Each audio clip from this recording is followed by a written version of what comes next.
give you a quick summary of what's happened. So a Sahabi by the name of Hanzala met with Abu Bakr radiallahu anh, and the Abu Bakr asked him how he was doing, and he said, Nafaqa Hanzala, I feel like I'm a hypocrite.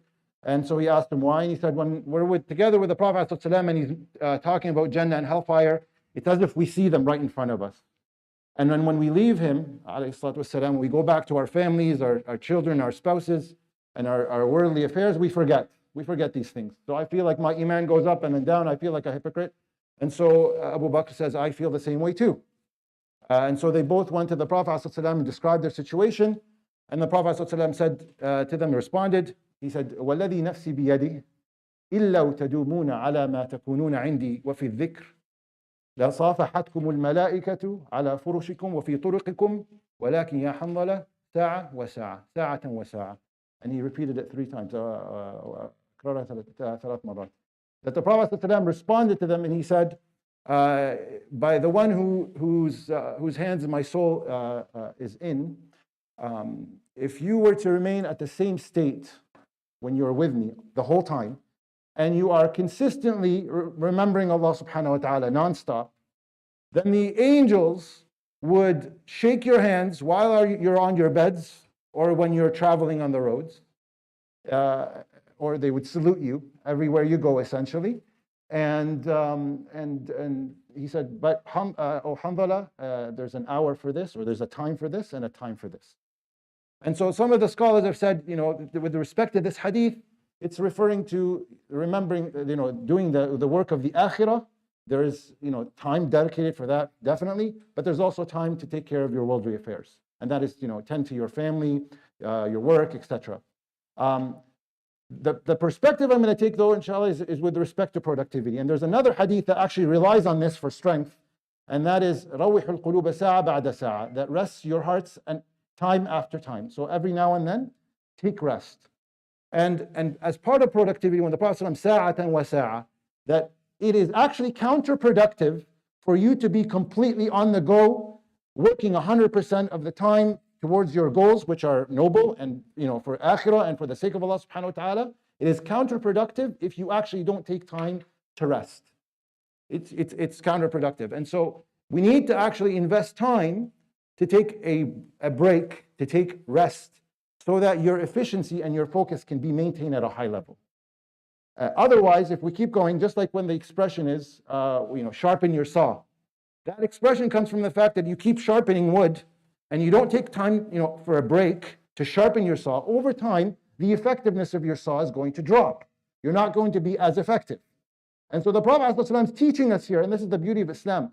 The comprehensive nature of Islam is to work, but take time to rest, to rejuvenate, to de-stress, to relax. And so that is exceptionally important for productivity. It actually will help your productivity if you take time to do that. And so, just like your car, if you don't take your car for maintenance and oil changes and whatnot, over time its performance is going to deteriorate until it crashes and it's no good anymore. And so we need to take it for regular maintenance checks. And so what do we do in order for us to be productive? What can we do to ensure that we sharpen our saw?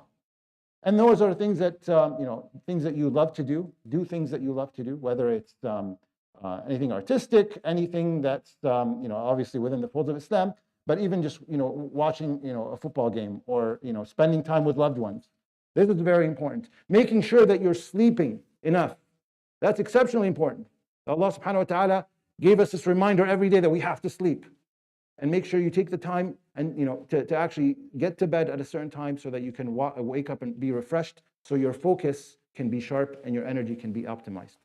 And so the productivity equation is energy times focus times time. If any of those 3 is lacking, your productivity is going to go down.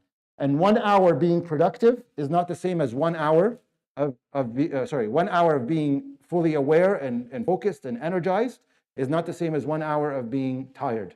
They're not the same. They're 60 minutes, but productivity-wise, they're not the same. And so we need to take time to do things that we love, to spend time with loved ones, to ensure we're resting, and exercise.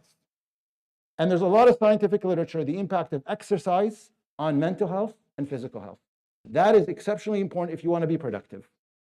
And so these are things that we can do to maintain our productivity. Now, last thing is, how would you deal with a car that is in the shop being maintained more often than if it's on the road? You don't want it. It's not a good car.